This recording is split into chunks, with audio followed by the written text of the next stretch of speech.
of, say, the African diaspora, which would include, say, anyone from Africa or descendant from Africa, and also the Caribbean and the Americas. However, the stance that I'm going to take today might go to the microphone. These cues, Is that better? Perfect. Yeah? Awesome. The stance I'm going to take today is maybe a little bit different. I'm going to say that, well, for maybe the past 400 or 500 years, yes, absolutely, for the West African diaspora, it has been an absolute struggle. Many of those struggles still continue today. However, before that, countless examples of esteem, of greatness, of genius, of intellectual development that has affected the world and still continues to affect the world today. So I'll tell you a little bit about myself first. My name is Elliott Reid. Primarily, my vocation or my occupation is as an osteopath. I get people pain-free. I own a clinic in Gravesend called the Revitalize Clinic that maybe you guys won't have heard of, but many of your parents would have heard of. And there we get people pain-free, mentally well, physically fit. We help people to become the best they can be. And I would argue that my own development as an individual and as a professional is intricately related to how I see myself as an individual. Now, the reality is my family are from Jamaica. The myths that we were told growing up is that really you were just kind of bouncing around and then someone whipped you up, took you to the Caribbean, made you a slave for 400 years, and then finally you were set free and now you're able to do what you want. It's very difficult to hold yourself in an esteemed way if that's your only knowledge of self and that's your only knowledge of contribution to the world, forced labor. The reality is very, very different. I'm going to share that with you today. We're going to cover today 300,000 years of history in an hour.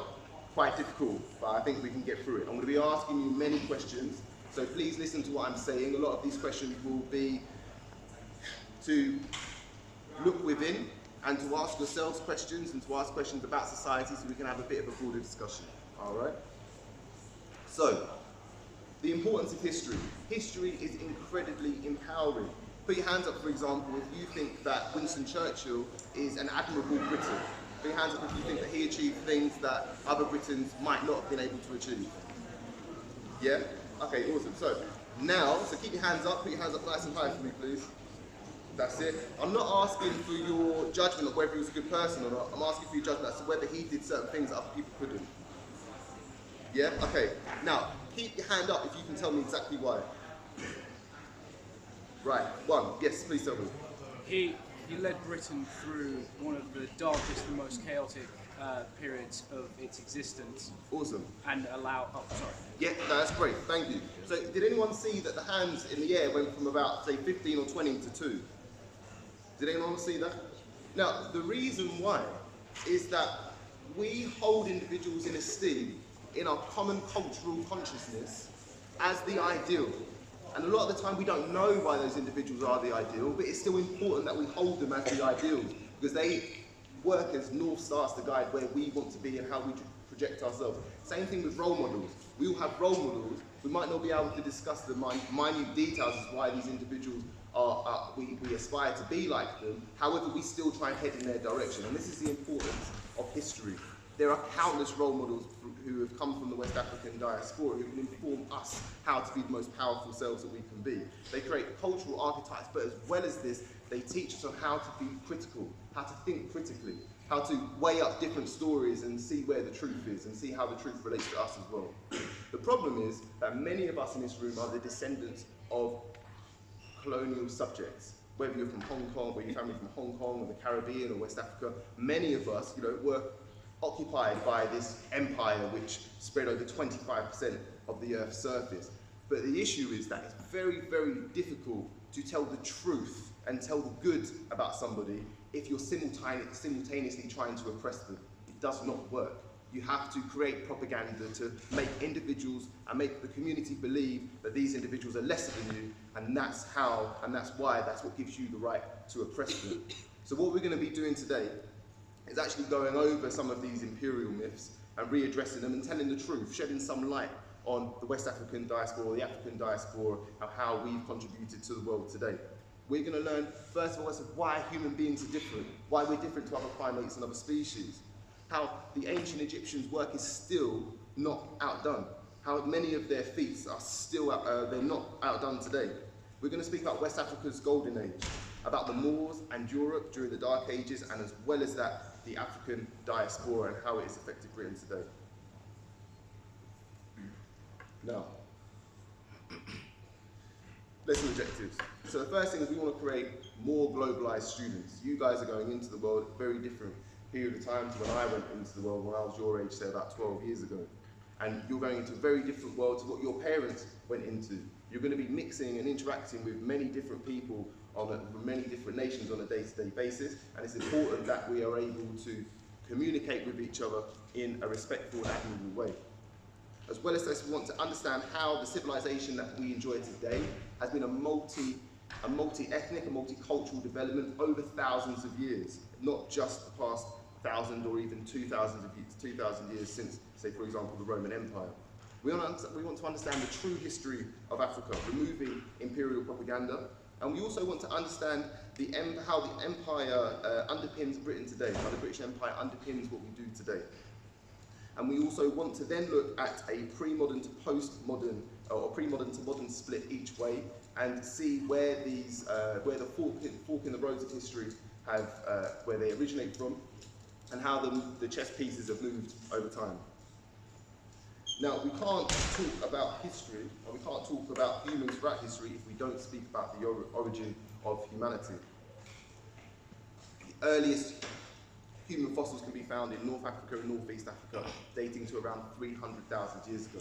We then have to question, well, why are we different? Why is Homo sapien different to other animals or other creatures that might be on the planet today? Now, I would say that there's a few commonalities. And these commonalities, or these, differentiators, so these three things which make us quite different, might even then inspire our purpose. Because if you want to look to your purpose, you can look at what your tools are, what your skill set is, and that you can then use that to orientate yourself in the world. So the first one is consciousness. That's what separates us from many different species. I want you to imagine this. Imagine a boat on rough seas. There's no captain, just a crew, just rowing. If the sea comes this way, they start rowing to the right to counteract it. They don't really know where they're going, they're just reacting to the ocean. Right. Imagine that now as animal instinct. You've got a creature that purely reacts to the stimulus at that point in time, and there's nothing more than that, really. However, if I put a captain on that ship, that captain can then oversee the crew, the captain can moderate the crew and their different emotional disturbances, and it can inspire their passion, but as well as that, the captain can have a North Star. It can know exactly where it's going. It can persuade the crew to that's where we're going, and I need you to row in that direction.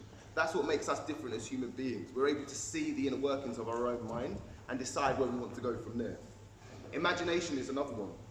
Any of you guys, I could drop you anywhere in the world, and if you know the game of basketball, you'll be able to play basketball against someone else, even if they don't speak the same language as you. That's because you can imagine the rule set. Other animals or other species can't do that. You have a concept which you can apply to anywhere else in the world as long as an individual shares the same concept as you. Say the same thing about, say, businesses. A business is a concept. A religion, you might even say, is a concept. The law is a concept. And we as human beings have the intelligence to be able to apply these concepts in a social environment. And the last one is meaning. Not only do we have these concepts, but we're able to apply meaning to them, even if that's, say, ethical meaning, the balance of good and evil. A wolf, for example, might not have concept of good and evil, of harm or disharm, but we do. And that's what makes us quite different as individuals. Now, this aspect of humanity very strongly links to the origin of the early civilizations. 290,000 years ago, so 300,000 years ago, human beings first stepped on the stage. It took another 290,000 years for us to refine our farming techniques. From 290,000 years to then 10 to 20,000 years later, we see huge civilizations being built. 20,000 years later, so after that 290,000 years period, we see one of the biggest civilizations that has ever existed, and that's the civilization of the ancient Egyptians. So the legend has it that King Narmer, who's from the Sudan, and most of the early pharaohs came from the Sudan, marches his people into ancient Egypt, which was at that time majoritively bogland. the Nile frequently spills out and floods the surrounding areas. However, they took their farming techniques and they took their knowledge, and Nama instructed his people to build up the banks of the Nile so he could control the Nile's floods. This created very arable farmland that was able to sustain more people per acre of land than any other time up until that time, and that record wasn't beaten, I don't think, until the modern era. So the ancient Egyptians were able to feed more people per acre of land than anyone else up until that point and for a long time after. Now, what this enabled human beings to do is to sit and think. You're no longer in this cycle of hunter-gathering, of getting up, of looking for food for the majority of the day, coming back, resting and eating. We didn't have to go through that cycle anymore, thanks to a lot of these early civilizations. Instead, we see more specialist skill forces. We start to see the emergence of scholars and teachers and priests and builders and tradesmen and other things like this. We see a specialized workforce. Now, because we actually had time to think, and the ancient Egyptians were one of the first individuals to write and to have a common writing language, it enabled us to philosophize and to look within and to understand the internal struggles and then relate our own internal struggles to the world as we see it today, almost a personification of the world. And this is why we start to see the early myths start to develop.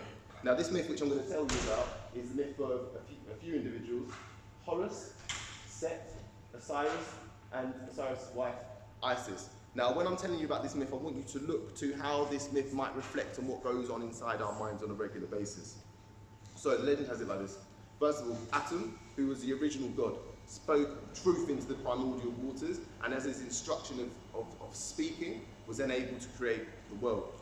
Shortly after, we see the emergence of demigods. We see Osiris, who is the old king, represents old culture, old ways of doing things, and the cultural norm for ancient Egypt at that time.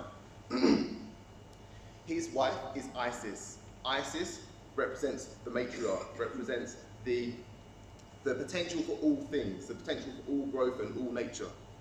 Now, Osiris gets into a bit of a disagreement with his brother, Set, who represents chaos. Set is the one second from the left. Represents chaos and warfare.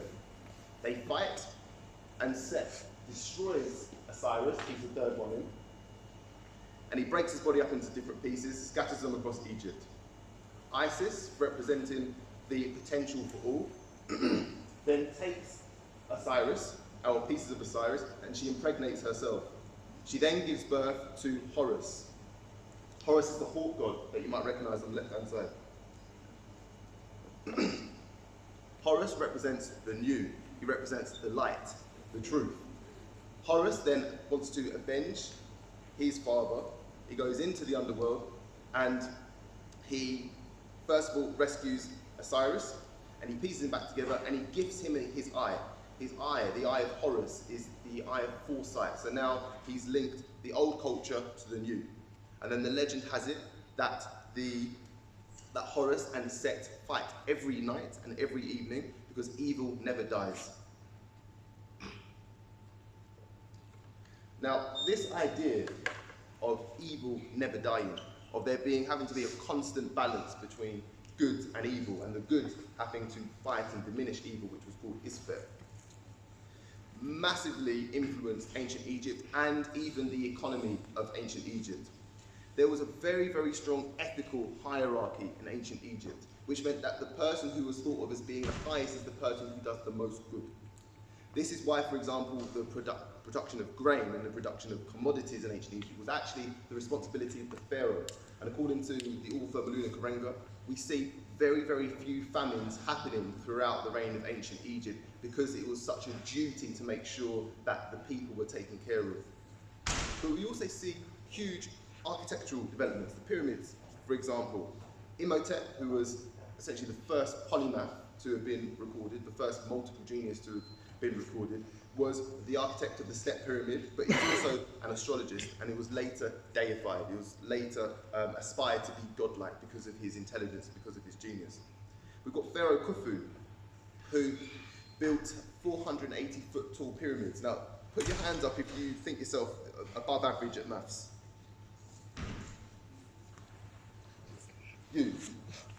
Who else? I need one person. Any mathematician, any teachers who? No? Okay, fine. Who? You. Thank you. I just want you to tell me if this is a difficult task. That's all I want you to do. All right. So, if I was to ask you to build or design a pyramidal structure, but you have to incorporate these mathematical calculations, yeah? So you need to incorporate Pythagoras' theorem, the north, east, south, western poles, a North Star, which would have been Thurbin at the time, Orion's belt, which is another chain of stars, pi, the calculation of pi, and the Earth's circumference. And I want you to do this to the accuracy of 1/720th of a degree. How difficult is that? Very difficult. Very difficult. Any idea of how to do that? No one else does either. But this is what the ancient Egyptians did.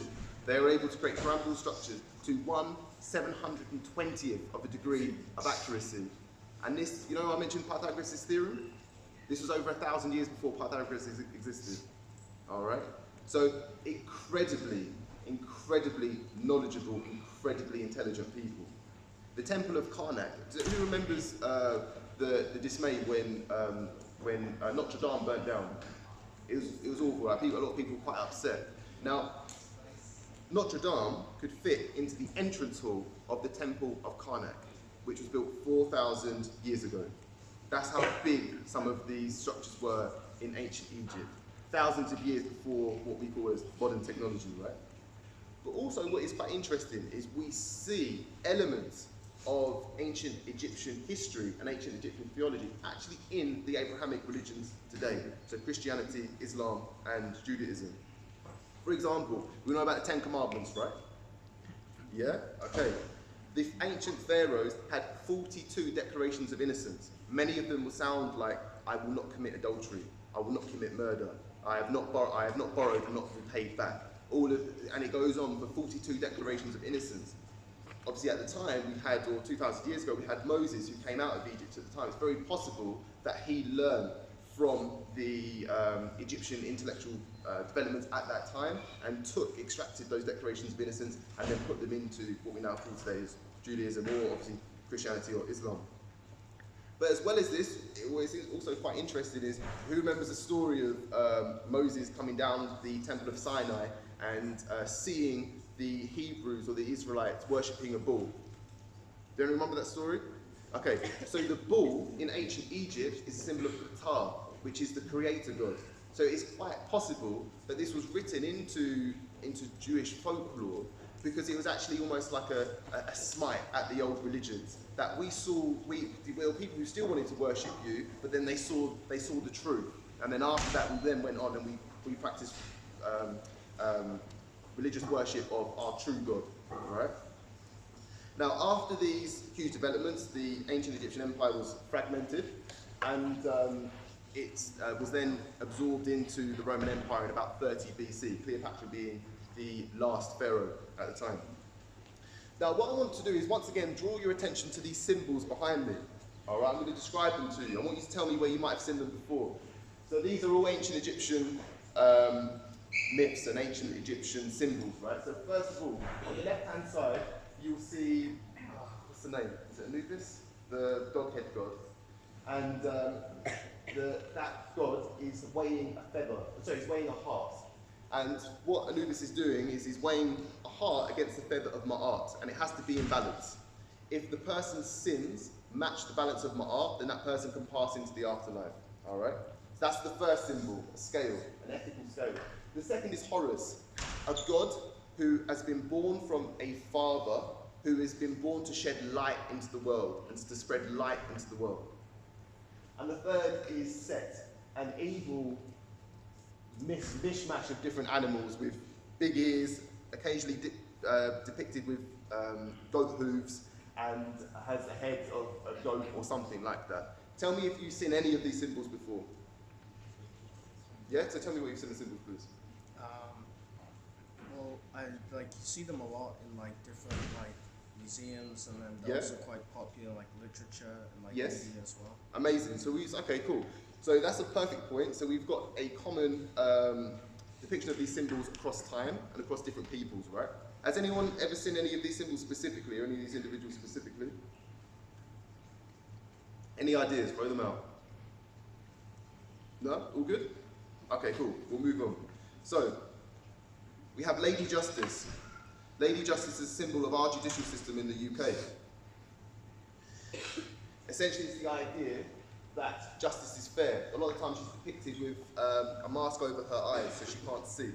And she's merely weighing up the sins and the punishment to make sure it's fair. Then we've got Jesus of Nazareth, a child who was born of a father to spread light into the world. And we also have Baphomet, which is a pagan symbol of Satan. Very much resembles Set, who was a god an evil god in ancient Egypt. Now we've got a couple of things that we then need to ask. Is this, like you said, because myths are commonly translated over time very differently, almost like a Chinese whispers, which is quite possible, or it could be that these myths are actually a reflection of what goes on within us on a day-to-day basis, and that we're constantly measuring or balancing good and evil and different characters within ourselves to come up with a philosophy that enables us to work the best way possible. All right. Now, this brings us now into medieval Africa. Now, I want you to imagine this. I want you to imagine the collapse of the Roman Empire. There was murder, famine, cannibalism, tribal feuds, and it was all developed into the tribal system, the feudal system, which was then influenced by the Normans after 1066. I want you to imagine, what do you think would happen if Parliament dissolved overnight? What do you think would happen to British society as we know it today? Any ideas? Okay, let me ask you this. Yes? It would collapse. Collapse. Who remembers what would happen when the teacher used to, obviously not now because you're mature, sixth formers, but who remembers what used to happen when the teacher used to step out the classroom when you were, say, year 8, year 9? Yeah? Right. So can you see how just because you have lost that symbol of order, or the person or the organisation which is keeping order intact, human beings by nature are not necessarily orderly. And we saw that happen in Western Europe for the next, say, 1,000 years. However, at the time, we see the formation of ancient Ghana, the Yoruba tribes, ancient Mali and ancient Benin. And these individuals were very busy, or these groups of individuals were very busy developing trade routes, cultivating yam, cultivating palm wine and palm oil, and also mining for gold. Islam spread throughout Africa via trade and via conquest, and we see a huge amount of wealth accumulated by the West African civilizations at this time. But tell me this, why do you think, despite all of their gold, that the books sold for more than their weight in gold at that time? Any idea? All right, let me put it like this. Is this before or after the internet? Before, right? So this wasn't a time where people could go into their pocket and pick out a phone and look up anything they wanted to look. If you wanted to find knowledge in the medieval era, you had to go to specific places and you had to read specific books. It wasn't a case that you could, information wasn't that readily available. But the thing is that the books that you might read might enable you to build a stronger spear, a stronger building, enhance your farming techniques. So wealth was very, very much predicated by how much you knew, and your advancement was very, very much predicated by how much you knew. So that is why books at the time sold for so much. And in fact, there's still 700,000 books from Songhai still in circulation today.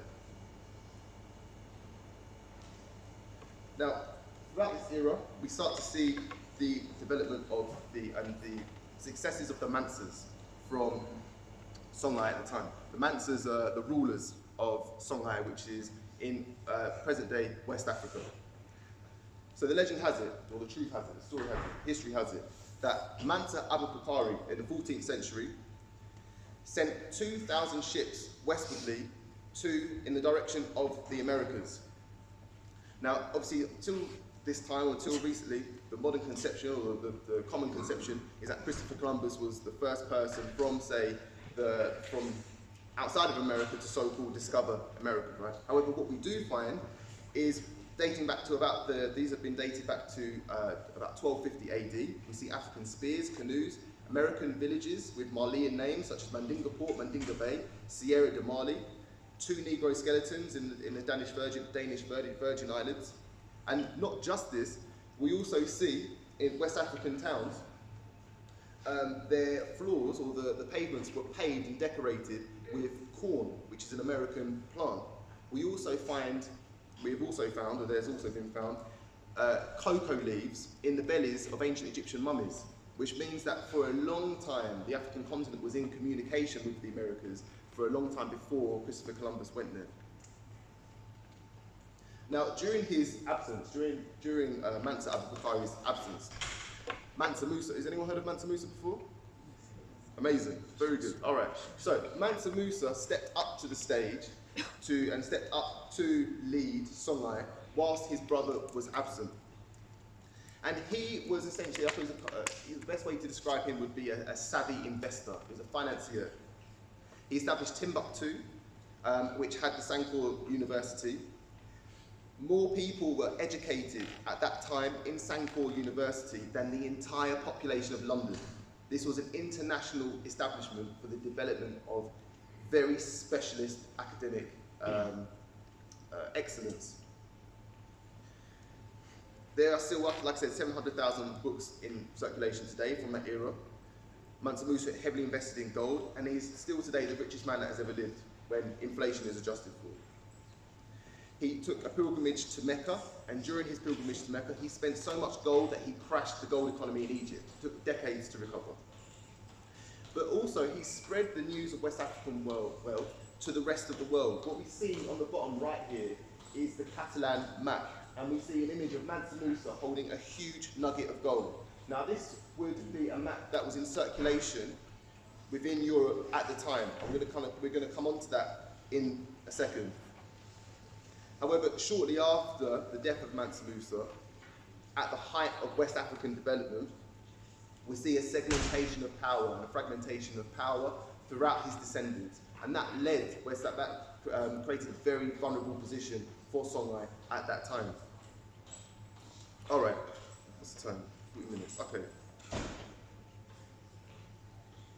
Now we're going to take a little bit of a step back. We're going to rush through this period, which covers the Moors. Put your hands up if you've ever heard of the Moors before. All right, perfect. So remember that Western Europe is in the Dark Age at this time.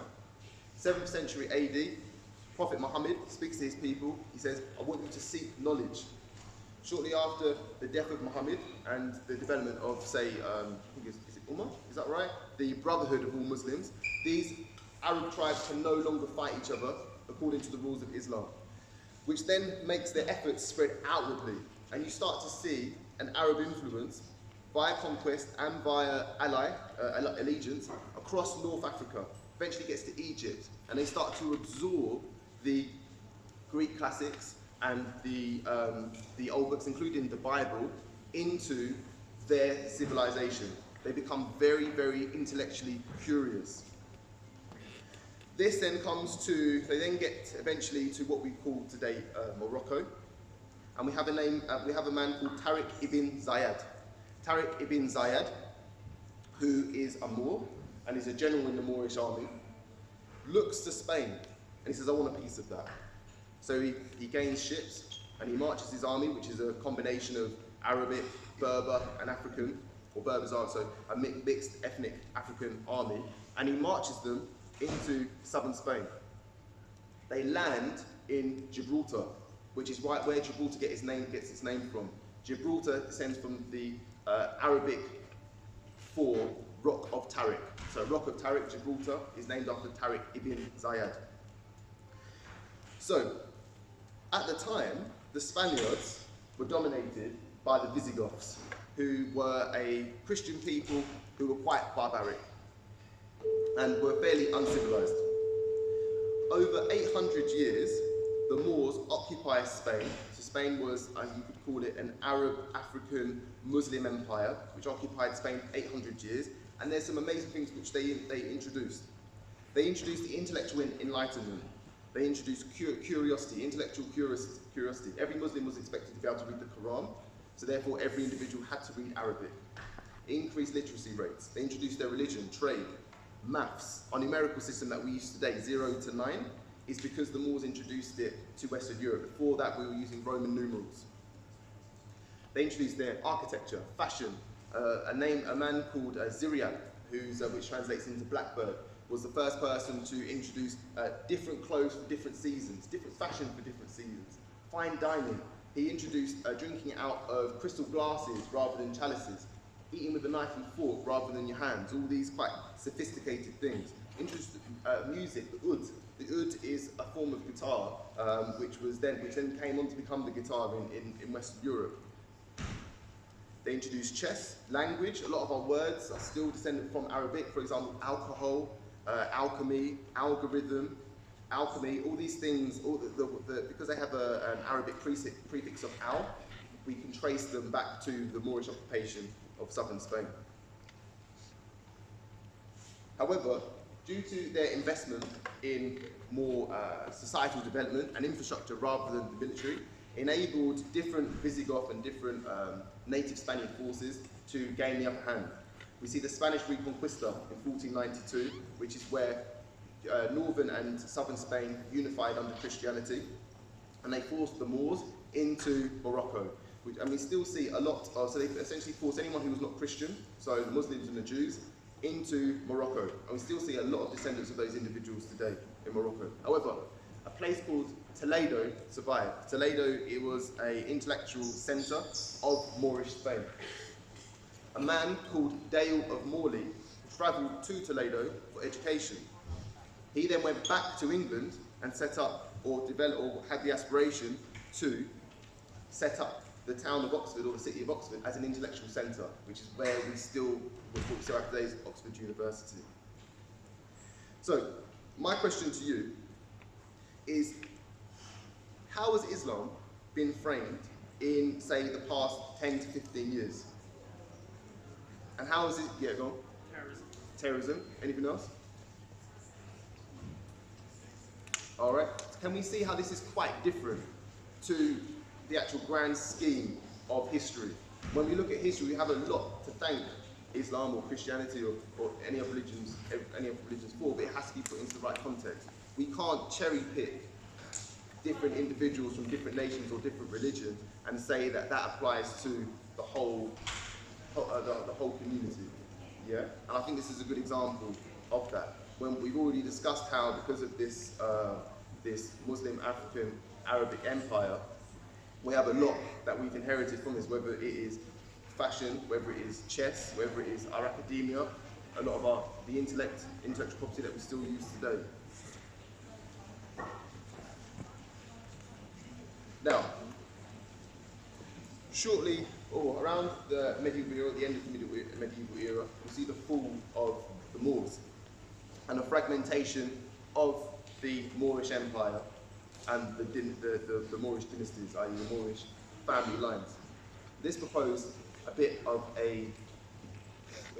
quite a profound vulnerability. We have the allegiance of Queen Elizabeth I and the Sultan of Morocco developing. And Morocco was in a bit of a desperate situation at this time. They were running out of money, and they needed money as quickly as possible. So the Sultan of Morocco then wrote to Queen Elizabeth I and said, we need arms, we need cannons. And Queen Elizabeth obliged, she sent cannons, and the English and the Moroccans then allied to sack Songhai, which, remember, I told you was fragmented after the death of Mansa Moussa, right? At this time, we also had significant empire building. So the English and the Moroccans sacked Songhai, extracted wealth from Songhai into their empire, but at the same time, Spain was essentially, Spain was ruling the oceans. Spain had started to extract vast quantities of gold from South America after the Western European discovery by Christopher Columbus. And the English started to grow envious. The English were in the same situations as Spaniards before colonization. Essentially, there wasn't much wealth going around and they wanted some of it, right? So, we then have individuals like Captain Morgan. Has anyone heard of Captain Morgan before? You might have seen him on the covers of the bottles of rum. Yeah? Okay, so Captain Morgan, a Welshman, ventured to Southern America because he wanted to capture the same wealth that the Spaniards were. Captain Morgan discovered no gold for himself, however on the way back saw that the Spaniards were coming back with plentiful amounts of gold. What do you think he did when he saw the Spanish gold? What was that? What do you think Captain Morgan did? Huh? He took it. He took it for himself. And this is where we start to see pirates becoming very, very wealthy. These pirates extracted the gold from the Spanish ships. They brought it home to England. The monarch then taxed them to withdraw wealth, but then the monarch started to invest in those pirates and said, we want you to get more gold, bring it back, we'll tax you and we'll invest you again. Those pirates then became privateers. So we can start to see now how these pirates were at the forefront of the expansion of the British Empire in the 15th and 16th century. These pirates became privateers, and not only did they then become the merchant classes, but they also became the origin of the British Navy. So like I said, this is where we get individuals like Captain Morgan, 15th to 20th century pirates, and they're extracting plentiful amounts of gold from these areas, but also because of the genocide of Native Americans within the Americas, they've got a copious amount of land that needs to be farmed. This is where they needed a labour force. What did they do? They looked to the West Africans, and they looked to the collapse of the West African civilizations. They then start to partake in slave raids, where they would raid a village, they would take the individuals from that village, especially the young men, and the average age of the individuals taken was about 15 years old. So these are mostly children being taken. But not just this, they have something that the West Africans wanted. And remember, at this point in time, the West Africa was more of a tribal society, or a tribalized society, to say that your allegiance wasn't to your nation, it was more to your tribe. And there were naturally tribal conflicts. So the Western European forces turned up with guns, and they said that we know that you don't like this tribe, we're going to give you guns to conquer that tribe. Once you conquer that tribe, give us the prisoners of war, and we'll give you more guns. And they essentially played the tribes against each other to then extract more prisoners of war to start to influx more Africans into the slave trade. Now, one common misconception that a lot of people have around this period of time is that the blacks sold each other into slavery. Now, that is that's a massive oversimplification of what happened. But as well as that, it's applying a more modern philosophy to a period of time where that philosophy wasn't actually useful. For example, if we were to think of each other as black, white, or any other colour you like, you have to come from a globalised perspective. You have to interact with the world on an international basis to have that concept, otherwise it doesn't work. Why would you go to, for example, Songhai in the medieval era and apply race theory when everyone's black? It doesn't make sense. So what you had here is a racialized philosophy from Western Europe being applied to a tribal people, or more of a tribal organisation in medieval Africa at that time. The individuals in West Africa didn't see race, they would have been seeing more tribes. But however, this changed over the next 500 years. So, we have the emergence of the slave trade. 10 to 20 million Africans over the next 400 years were taken into slavery.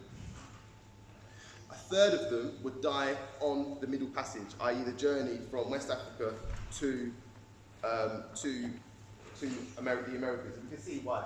So you see the middle picture? Yeah, so the middle picture was a strategized method of storing slaves. So you see how they're all laid down, and as well as that, they're in close proximity. Now, they wouldn't often be cleaned, and they wouldn't often be fed, which meant that there was a lot of, let's call it, opportunity for infection, right? Not just this, I'll just demonstrate how many of them were kept. So many of them were kept in this position with their hands tied or their hands chained to their feet, and they would be like this for days, months sometimes. Now, this meant that when they got off of the ships, many of them had extreme physical disabilities. Many of them, when they were put to auction in the Americas, an observation that was commonly seen was that they had no skin on their shoulder blades, and you could clearly see their shoulder blades from where they've been beaten or where they've laid down for so long. And many of them also developed spinal abnormalities as they arrived during the Middle Passage. But we have to remember that these weren't slaves. These were scholars, intellects, teachers, parents. These are individuals highly esteemed in their own country and their own nation or their own tribe, who were taken to the Americas. They had their name taken away from them, their body, their religion. Put your hand up if, okay, cool, let me ask you this. So, does anyone here have heritage in Nigeria or Ghana? Or, yeah, okay, what's your last name, please? Roxon. Say again? Roxon. Roxy. Is that your last name is Roxy? Roxon. R-O-C-K-S. Roxon, okay. And has anyone else got heritage in Nigeria or, yeah? Somosi. Somosu, okay. And anyone else? Yeah? Adiabi, yeah? So, we share a common nation or a common ancestral roots, right? My family, so 30%, 60% of my African DNA is also from Nigeria, right? Now, my last name's Reid. Does that sound like it comes from Nigeria? Okay, why do you think that is? Any ideas why my name is Reid? I hear a lot of people whispering, yeah? No? Okay. So one of the processes to break these individuals was to take their name away from them, which is why when we look at the, say, African Americans and people from the Caribbean, they don't have ethnically African names, many of them. Most of them, vast majority of them, they have European names. And this was because the surname of the slave owner was given to the slaves, which is why my family names are Pierce, Rochester, Simpson, Reid, Curry, whereas before that it would have been more of an ethnically African surname. The life expectancy after these individuals, who on average were 15, the life expectancy of them after they landed in the Americas was 7 years. They were worked to death over 7 years on average. The idea that these individuals were passive is a complete myth. About 1 in 10 of the ships on the way over from the Middle Passage revolted against the individuals who took them. Some successfully so. Some of the West Africans who were taken to the Americas actually gained their freedom in the Middle Passage by overthrowing the captains, and many of them actually sailed the ships back to West Africa.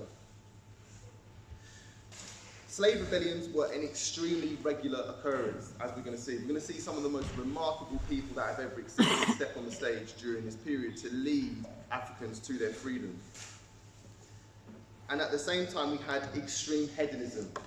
The colonies weren't really, how can I put this? They didn't have an ethical or moral structure to them. In fact, the merchants would often detest the working class, people from the working class as they came over, because they were too religious. They were too stuck in their ethics and their morals. They wanted to get rid of them so they could carry on with their hedonistic ways. Many of them would be drunk on a regular basis. They would beat and rape the slaves on a regular basis. And this, like I said, continued for 300 to 400 years. So I want to now draw your attention to the differences in the philosophy of empire. We've spoken about the British Empire, which was very much based on the ascent of money. You get money no matter what. But then on the other side, we also have the ancient Egyptian Empire, which was that the person who does the most good is held in the most esteem. Now, do you think, or can you see how these different philosophies of empire organisation instructed how those empires carried themselves out?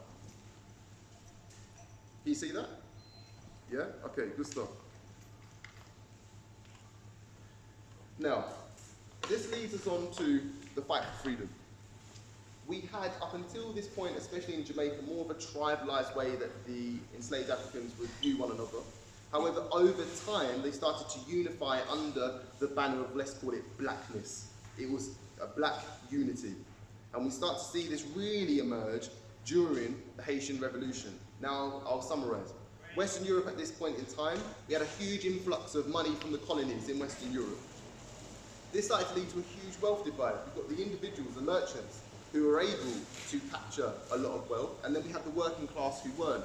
This created a huge class divide until in 1791, so in 1789 to 1799, we have the French Revolution, where the working class individuals rose up against monarchy and decapitated them. Now, what was at that time under French rule was Haiti. Haiti is an island in the Caribbean. They heard about this. They knew that there was this burning struggle for individuals to gain their freedom back. So what did they do? We have the Bois Cayman ceremony. It means a ceremony in the alligator forest. We have the daughter of an Italian prince and an African slave called Cecile Fatima. We also have an individual called Dutty Bookman, who was a Gambian Islamic scholar who was taken to Jamaica and then sold to Haiti. These individuals gather around, fire, they slaughter a pig, and Cecile Fatima steps up after Dutty Bookman has given his prayer, and she says, I foresee the coming of a black Messiah, and this black Messiah is going to rid us of slavery and rise up against the French in retribution. Legend has it that one of those individuals who was listening to that speech at that time was a man called Toussaint Louverture, one of the most impressive men I've ever read about in my life. Toussaint Louverture is a conflicted individual. He was born on the bread plantation in Haiti. He was the grandson of an African king, sold into slavery. By 30 years old, he had worked himself and paid for his own freedom. By the age of 50, not only was he a successful business owner, but he was also a slave owner, despite being African. One of his quotes was, one thing that he said was, I was born a slave, but nature gave me the soul of a free man. Now, after the Bois Cayman ceremony, something inspired Toussaint Louverture. He decided to liquidate a lot of his assets, freed his slaves, and he joined the struggle. Now, at this point in time, the struggle was extremely chaotic. There was no order. It was the Africans against the French, and they were going to win their freedom no matter what. However, there were heavy casualties on both sides. What Toussaint Louverture did is he surrounded himself by trustworthy, intelligent individuals like Dutty Bookman and organised a struggle against the French. 30% of the recruits in the Haitian Revolutionary Army were women. One of them, called the Tigress of Haiti, is called Sanit Belair, fantastic military woman. A lot of the, and also one thing to consider, and one thing to take in is that this was a mixed race army. This wasn't just an army of Africans. There were individuals of mixed descent and individuals of white French descent. So we can start to see now how this was a fight not just for the freedom of Africans by Africans, but this was a fight for what is ethically right. Toussaint Louverture was seriously wounded in battle 17 times. He had his front teeth knocked out, had his hand broken. He would ride through the night with severe fever, often only sleeping for 4 hours a night, riding 130 miles a day. He would march his army 75 miles a day. Often the cavalry forces that he was fighting couldn't keep up with him. But not only this, he was an honourable individual. Many a time, his army would come across French men, women and children who were trying to escape the war zones. He ordered his men, you do not harm a hair on their head, you escort them to safety, or you bring them to me first, I will greet them, and then you escort them to safety after. And this wasn't just an occurrence in Haiti either. Same thing happened in Jamaica during the Baptist War, which we're going to talk about in a second. Toussaint Louverture said a good soldier should appear cold from the outside and be methodological, loyal and fiery on the inside.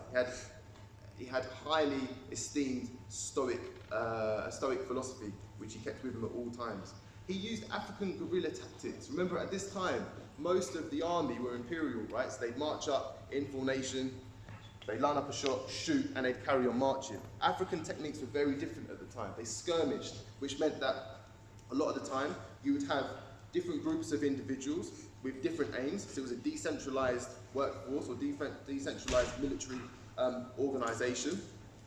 And they would use guerrilla tactics. They would run into the bushes or they'd run into the trees. They'd pick them off, they'd disappear just as quickly as they were there. In Jamaica, they used a 3-man-to-a-gun technique, which means you'd have one spotter, one shooter, and one person reloading. And they were so mobile and so quick that the imperial forces couldn't keep up with them. The British were, there's obviously a lot of diaries which were written at the time, and a lot of the British diaries in Haiti, as the British tried to invade Haiti to to dismount Toussaint Louverture, said that the forces were so scared of having their throats slit in the middle of the night that they didn't sleep. There's extreme examples of leadership of Toussaint Louverture where they tried to raid Fort Churchill, which was in Haiti, and they realised that their ladders were too short to climb the forts. Under the leadership of Toussaint Louverture and the generals, they stood on top of each other's shoulders for 30 minutes to climb into the fortress, eventually taking it by force. Toussaint Louverture is responsible for his guidance of the Haitian Revolution to defeating the French, the British, and Napoleon Bonaparte himself. And this fear of an African revolution, a fear of Africans taking their freedom by force, swept fear throughout the colonies. The British, the French, the Spanish, the Portuguese all started to become quite fearful that the same was going to happen in their colonies. And we see within the next 30 years, the colonies, especially in the West Indies, falling like dominoes. However, unfortunately, Toussaint Louverture was double-crossed, and he was kidnapped and taken to France by Napoleon Bonaparte, who then escorted him to eastern France, and he died of pneumonia in a tower over 3 months. One of Napoleon Bonaparte's last words was that I shouldn't have underestimated Toussaint Louverture, that he saw the potential for an allegiance on his deathbed in St. Helena. However, obviously at that point, it was too late. But like I said, we start to see these revolutions taken over in the West Indies. Samuel Sharp led a revolution of 60,000 Africans against the British in 1831 called the Baptist War. They used the same guerrilla tactics. They escorted a lot of the individuals who wanted to come peacefully off of the plantations to safety, and they raided plantations, burned the fields. They also used force to defeat the British military at that time. However, and it's important to remember, that there was no sign of slavery slowing down at this time until Africans started to get the upper hand. For example, in 1831, 75% of British MPs had investment in Jamaican plantations. This would be the equivalent of, when we hear about, for example, the William Wilberforce or the Clapham Boys fight over Abraham Lincoln deciding to win over British favour to eradicate slavery, and that's why slavery was abolished. It's not the case. Imagine 75% of MPs in this country had investment in, say, oil or something like that, or certain farmland, and then these individuals just peacefully agreeing, yeah, it's not really right anymore, we better kind of give it up. It's not the case. These individuals were very much scared. The British in Jamaica were very much scared of a revolution, and that is why the majority of the reason why slavery was abolished. And slavery was abolished in, say, 1833 it was abolished, only a year after the Baptist War in Jamaica. Now, what is also important is that we draw attention to key individuals in England who inspired, once again, the emancipation of slavery. We have to recognise the contribution of the British to the fight for equality. William Wilberforce, Elizabeth Barrett, William Knibbs. William Knibbs, who's on the right-hand side, famously he was a friend of Samuel Sharp, who led the revolution, and he famously led a ceremony which a lot of people call the monster is dead. So essentially, William Knibb, who's a Baptist preacher in Jamaica, a lot of Baptist preachers were very anti-slavery at the time, and after the emancipation of slavery was announced, and it's announced it was going to be at 1833, at this date, that is when slavery is going to be abolished. And they held a ceremony. The African Jamaicans at the time in the church took all of the old tools for slavery, all the torture devices, all of the chains, all the whips, and they put them in a coffin, and they lowered it down. They lowered it down into the ground and said, the monster is dying, the monster is dying, the monster is dying. And then 12 o'clock struck and they said, the monster is dead, slavery is over. That was led by William Knibbs on the right-hand side. Now, once again, we have to recognise whether or not this was an ethical contribution or whether it was a power, whether it was as a result of power, speaking truth to power, and the European forces' hands being forced. The slave owners at the time got a £20 million payout. That's a huge amount of money back then. The slaves themselves had no compensation at all, but if you owned a slave, £20 million was divided and spread amongst you. British taxpayers didn't stop paying that until I think about 2015. Yeah?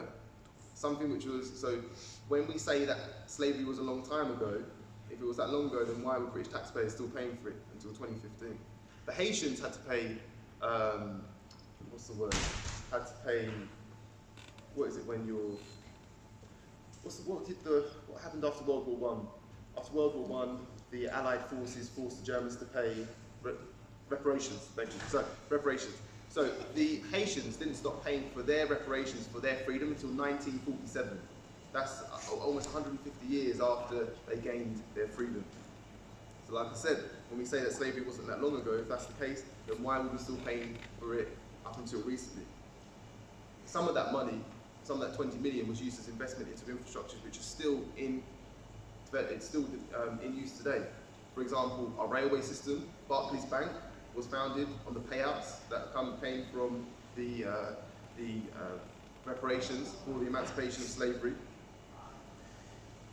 And if that was today, that would be equivalent to about 350 billion, which that 20 million would be 350 billion, about 40% of the yearly GDP.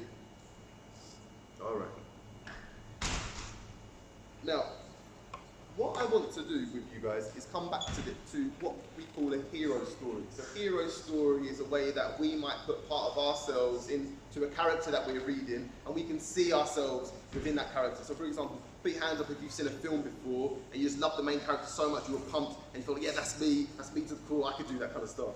Put your hands up if you felt like that after watching the film. Yeah, I know I have. Right, now this is because we as individuals, we reflect in other individuals that we see, especially if those individuals are quite admirable, right?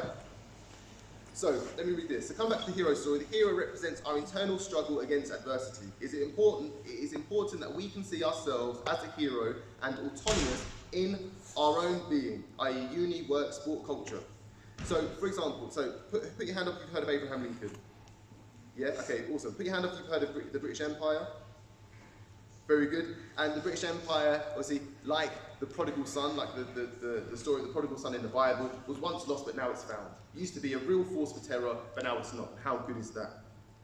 But then, if that's the case, and if that's the case, then it's important for people to be able to see themselves in heroes, and to see their reflection in heroes. What do you think that first image says on the left? I've just told you about the fight for freedom, and here we've got a statue of Abraham Lincoln, who's putting his head on the head of an African, his hand on the head of an African, saying that I'm going to bless you with your freedom now. What kind of message do you think that gives? Do you think that's a truthful message, or do you think that's a false message? False message. What about the next one? We have, what's her name? Julia Roberts. I don't know if has anyone seen the film Harriet Tubman? If you haven't seen it, it's a fantastic film. Harriet Tubman was a woman who rescued countless slaves from, countless African Americans from slavery. Harriet Tubman is the lady second from the left, yeah? Julia Roberts was supposed to play her in a film. Crazy, right? But why do you think that is? Ancient Egyptians, what's that film, Exodus? Where many of the ancient Egyptians were depicted as being of European descent. Well, that's not the case. In fact, the only Egyptians that were depicted of African descent were the slaves and the soldiers. Why is that? Why is there a force, whether it's a subconscious force or a conscious force, to take our heroes away from us? And that's a question that I think needs to be discussed, because it's not right. Like I said to you, learning about my history has probably been one of the best things I've ever done for my own esteem. Now, I had to force through 400 years of slavery and learning about Malcolm X and Martin Luther King and Nelson Mandela to get to the good stuff. But there's a lot of individuals who won't do that, and they're just constantly in this cycle of recycling the bad stuff in their mind. It takes their own hero story away from you, and it's not on. Now, we're just going to go through these next 5 slides to leave room for questions and answers. We want to talk about the legacy of slavery, the legacy of colonialism, how it affects us today. So, essentially, because the hand was forced, modern Europe abandoned the slave trade. Instead, they looked to carve up Africa. That's where we get the scramble for Africa during the Berlin Conference of 1884, only 53 years after, or 51 years after the emancipation of slavery in the West Indies. we see the expansion of the British Empire unrivaled by any other empire up to this stage. They occupy 25% of the Earth's surface. Now, despite, or because of this, and because of this indoctrination of different ethnicities into the British Empire, we start to see these individuals massively contributing in World War I and World War II. All right, let me ask you this. World War II. Put your hand up. I'm going to give you a ratio of how many soldiers in World War II fought for the British who were from a non-British background. Yeah. So you've got the British, 1%, and non-British, 1%. Yeah. Okay. Put your hand up if you think the non-British contribution was bigger than 10%. All right. 20%, 30%, 40%. 50%, 60%. Okay, it was 50%. So even though this isn't really replicated, or it's not, you can't tell this from the films that we watch. About 50% of the soldiers fighting in World War I were from Africa, India, or the Caribbean. Now, because of, I suppose, the collapse of the workforce after World War II, the British then started to send messages to the Commonwealth saying that we need a unified workforce, can you help? Now they were expecting the Americans and the Canadians and the Australians to hear them come over. Instead, it was us. It was the people from the Caribbean and India and West Africa who decided to come over instead to help out. Now, on our way here, so this is Windrush now, before the Windrush even docked at Tilbury, there was already widespread partitions to send us back home. We see a combination of police brutality and unequal job opportunities evolve over this time. We've seen the New Cross fires in 1981, where in New Cross, South East London, an arsonist, and this was during times of severe racial divide, an arsonist decided to set a house alight as there was a party for a group of children. 13 of them died in that fire. There was disproportionate police violence and stop and search. But the Brixton riots in 1981 in response to this, and response to the New Cross fires. And in 1993, a young man, as he was making his way home, making his way to a bus stop, was chased by a group of youths, which shouted at with racial slurs, was insulted by racial slurs, and they stabbed him to death. He was 17 years old, his name was Stephen Lawrence. After an investigation, because of the contamination of evidence, and the assumption that Steve Lawrence was part of a gang, the trial failed and the individuals who killed him were not sent to jail. It took for the police to be regarded as institutionally racist and for reformation to happen, and then for a second inquiry to be opened up for his murderers to be finally put in prison, or at least two of them. And my dad, DC Reid, was actually one of the individuals who arrested and worked on the case to put these individuals behind bars. But we still see an evolving racial narrative, and we see the death of George Floyd in 2020. We see international protest widespread in, what would be the word? In retaliation to the disproportionate amount of black deaths in custody in the US and the UK. Part of the reason for this is, and part of the reason for the unified effort in this is because, I mean, blackness is an interesting term, right? It's interesting to unify all black people under one banner. It has its uses, it has its disuses as well. For example, it's interesting for me how I can sit down, being of Jamaican descent, with someone who's Nigerian descent, Ghanaian descent, Trinidadian descent, and there is some felt commonality there. There is some common ancestral relation. But what is quite interesting is this narrative was actually set up during the colonial era, and it's because of the colonial era that we actually have quite a bit in common, which is a little bit of a, poetic, but also a bit of a happy and a sad fact in itself. But the truth is that we've inherited a very, very complex history, full of trials and tribulations, full of glory, triumph, and as well as that, despair. racialized philosophy has left marks that are still statistically palpable. There's hard evidence, for example, for ethnicity affecting CV application. For example, if you have a non-English surname, on average you have to hand in about 70% more CVs to get the same number of job interviews. There are correlations between race and healthcare, earning potential, regardless of education. It still seems that there's an underlying narrative. And it's made difficult to navigate by a very complicated media take on what is going on at this time, a very emotional take as to what is going on. My view is that humans over history, as you've seen, have given to each other far more than they've taken away. And going towards equality of opportunity helps providers and consumers. If we can have an environment that makes sure that the best rise to the top and the not so best are given the help that they need to be the best they can, that is an admirable goal by all people, regardless of race. I would like to see more blind measures come into action when it comes to the marking of exams or even CV applications. And other things to try and reduce the racial disparities that we see today. But my advice to you is to be curious. Use your British manners, ask questions, be curious of other people and their culture, learn about other cultures.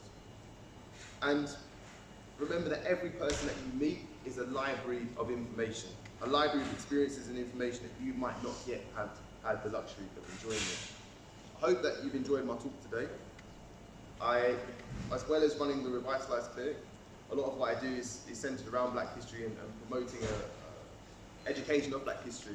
And to do so, I'm currently designing a comic book universe that's going to take our heroes and our African heroes and put them into comic book print so that individuals at the age of, say, 11, 12, 13 can become better educated and better inspired by the history.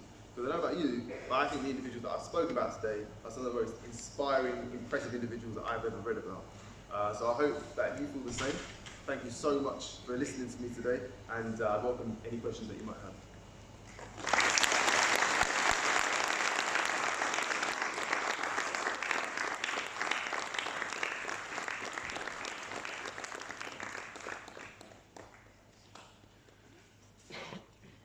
Does anyone have any questions? What got you curious to do your research into understanding? Yeah. So looking at you guys today, my school was very different. So when I went to Gravesend Grammar, and at that point in time, there were only 2 Black people in the whole year, right? And I remember my first week of school, I was asked what gang I was a part of, what drugs I sold, what basketball team I played for. My mobile number was circulated around the school, around the class. I had people sending pictures of monkeys to my phone. I was chased off of my bike multiple times by people trying to chase me down in their car, screaming racial slurs at me. And the issue with this, it comes back to what we spoke about, right? It's that it's very difficult to view myself in an esteemed way if I am picking up on the messages that other people are giving me, which is that I'm not actually worth that much. So the first thing I did was obviously I was a massive fan of Muhammad Ali. Muhammad Ali, very, very well-esteemed individual. He achieved incredible feats, right, regardless of the odds. From Muhammad Ali, that then brought me on to Malcolm X, very sharp thinker, fantastic orator, and from Malcolm X that then brought me on to Marcus Garvey. Malcolm X, Marcus Garvey and Muhammad Ali all spoke about knowing your history. If you know your history, you'll be a much more powerful individual.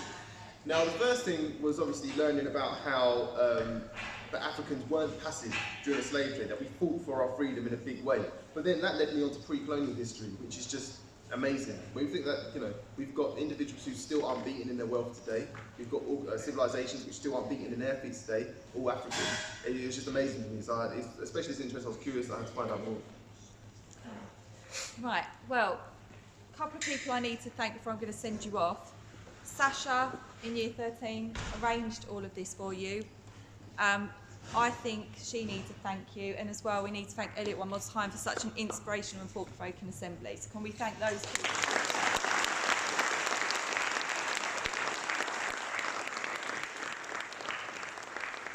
Okay, so just bear with me while I give you some information about what's going to happen now.